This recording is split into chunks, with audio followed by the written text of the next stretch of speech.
వికేరాయపురంలోని దళితవాడలోని పేటలోని తాగడానికి నీరు మాత్రం లేదు.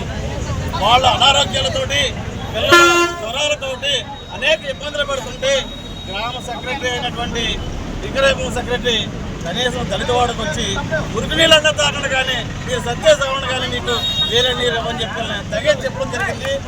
సెక్రటరీ గారు ఖబర్దార్ జాగ్రత్త, దళితుల జోలికి వస్తే మేము దళితవాడలోకి వచ్చి మా ఓట్లు వేయించుకునే నాయకులు కూడా ఈరోజు కనబడతారు. అక్కడ అంటే దళితవాడలో మనుషులు బతకరా? మీకే నీరు కావాలా? మీరే బతకాలా? మీ పిల్లలే బతకాలా? దళితవాడలో ఉన్నటువంటి ప్రజలు గారా వాళ్ళ మనుషులు గారా? ఇక్కడ చూడండి, ఈ మురికి నీరు తాగమని చెప్పి సెక్రటరీ ఇస్తున్నాడు. ఎంతమంది దూరాలతో ఉన్నారు, ఎంతమంది ఇబ్బందులతో ఉన్నారు, ఎంతమంది లేవలేని పరిస్థితిలో ఉన్నారు. చెల్లి పిల్లలతో ఈ నీరు తాగితే సరాసరి శ్మశానానికి వెళ్ళాలా? ఆయన సెక్రటరీ అధికారి అయ్యండి కూడాను ఈ యొక్క నీరుని తాగమనిస్తారంటే పై ఒత్తిళ్లు ఏ రకంగా ఉన్నాయో, దళితుల పట్ల వివక్ష వరకు ఉందో మీరు గమనించాలని చెప్తున్నాను.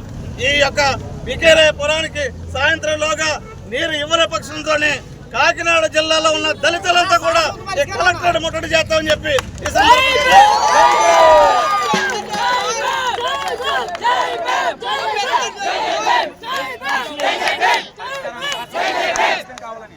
ఈ సమస్య పైన పరిష్కరించాలని చెప్పి ఇక్కడ ఏనుపల్లి కృష్ణ గారు రావడం జరిగింది, కొండవ రావడం జరిగింది, ఆదినారాయణ గారు రావడం జరిగింది.